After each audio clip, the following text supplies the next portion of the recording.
vamos analisar agora, né, a segunda parte da prova do Colégio Militar de Juiz de Fora, 2016, com admissão em 2017, a proposta de redação. A proposta de redação trouxe como exemplo, né, o mito de Narciso, um trecho explicativo sobre os mitos e uma gravura ao lado, né, de Narciso olhando para a fonte, se olhando na fonte.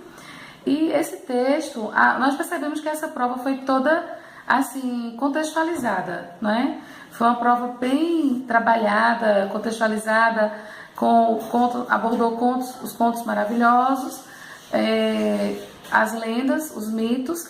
A proposta traz, então, como texto motivador, o texto que eu irei ler brevemente. Diz assim: o estudo dos mitos mostra que, diferente do que é pensado hoje em dia, o sábio é aquele que sabe viver e amar, não aquele que detém o conhecimento. Saber viver e amar envolve se conhecer, se respeitar, viver a sua essência e amar o próximo por saber, acima de tudo, respeitar as suas diferenças, as individualidades e extrair de cada um o seu melhor. A história de Narciso nos ensina sobre a importância de compartilhar o amor, de se valorizar mais a alma do que a aparência. A mensagem que o mito nos deixa é que o egoísmo, a falta de respeito, de autoconhecimento e principalmente o fato de não ter um olhar para o outro fazem com que as pessoas não vivam o que há de mais intenso para ser vivido. Tem um site, né, que está disponível esse trecho, esse pequeno texto, e a proposta diz assim: inúmeras pessoas já tiveram um momento de Narciso. A partir da leitura dos textos apresentados nesta prova, produz uma narrativa em que a personagem principal viveu essa experiência de narcisismo e mostre como essa atitude atrapalhou a vivência no grupo a que a pessoa pertencia. É necessário criar uma narrativa original, não podendo reproduzir alguma já existente. Então a questão ela pede, né, para quê? O destaque aqui seja de alguém que viveu uma experiência narcisista.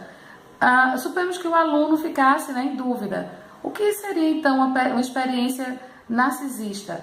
Nós temos aqui em cima a definição, a prova trouxe. Narcisismo, qualidade daqueles que se narcisam, daqueles que têm amor excessivo a si mesmo, dos que cultuam o eu. Novo dicionário Aurélio, tem a fonte, tudo direitinho. Então vejam bem, antes de ler as instruções gerais da prova de redação, eu gostaria de destacar o seguinte: percebi que alguns alunos, ao elaborarem essa redação, não leram o texto 4, que é o texto que vem abordando esse pequeno trecho que eu acabei de ler, né? O estudo dos mitos, falando sobre a história de Narciso, inclusive destacou bem, a história de Narciso nos ensina sobre a importância de compartilhar o amor, de se valorizar mais a alma do que a aparência. Ou seja, entendo aqui, né, todos nós podemos compreender que a aparência exterior ela não é de importância para as relações de convivência. Nós sabemos aqui que há características nobres como o amor, não é? A questão do conhecimento, do respeito que se deve ter ao outro, que é necessário, eu diria, vital para uma boa relação, para uma boa convivência. Então, o aluno deveria se apoderar desse conhecimento, né? Ter uma noção desses aspectos antes de ousar iniciar a redação. Porque essa proposta é uma proposta simples.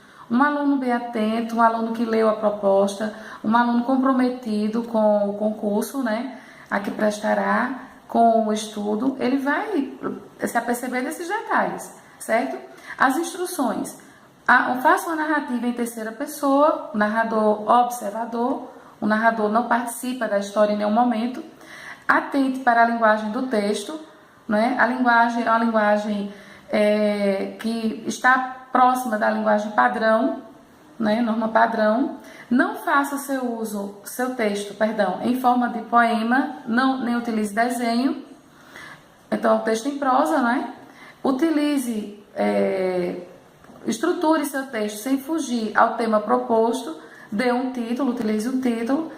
incluindo o título, o seu texto deverá apresentar no mínimo 25 e no máximo 30 linhas. Veja, isso é uma particularidade, porque geralmente as redações não incluem o título, né? Mas aqui nas instruções vemos claramente que eles, incluindo o título, o texto deverá apresentar no mínimo 25 e no máximo 30 linhas. Então, mais uma vez eu saliento, toda redação tem as suas peculiaridades, tem as suas características, né, únicas. Eu posso, por exemplo, solicitar uma fábula e pedir que seja em primeira pessoa. Aí você pode dizer, mas eu vou assumir ali a personalidade de uma fábula, de um animal, né? Estou me referindo à fábula tradicional. Se a proposta pedir, obviamente, tudo nós vamos fazer de acordo com o que a proposta solicitar. Nesse caso aqui, ele pediu para que o título fosse incluído na contagem das linhas. Escreva com letra legível. Caso utilize a folha de rascunho, não se esqueça de passar ali para a folha de redação definitiva, a caneta, pois a banca não considerará o que estiver registrado no rascunho para fins de avaliação. E uma atenção bem grande, não utilize o seu nome no texto produzido, qualquer sinal que identifique a prova produzirá sua anulação e, consequentemente, a desclassificação do candidato. Vejam bem, claro que nenhum sinal, nenhuma marca, muito menos o seu nome deverá aparecer na sua proposta, né? Mas aqui no final das instruções, quando ele falou de rascunho, lembre-se que o rascunho é um privilégio seu, né? O rascunho ele deve ser utilizado porque é uma chance que você tem a mais, né? De desenvolver, de conseguir uma nota maior. Suponhamos que você esteja fazendo o texto e perceba que fugiu a temática. O que é que você vai fazer se você já estiver no texto definitivo? Né? Não tem como retomar, porque você recebe uma folha de resposta para a redação, de produção textual. Então, utilize a folha de rascunho, treine o tempo, né? E utilize a folha de rascunho. É o que nós costumamos fazer. Né? Nós temos uma dinâmica, uma rotina em relação às produções textuais na isolada de português, visando a um preparo realmente para que o aluno fique consciente do que ele vai encontrar no dia da prova.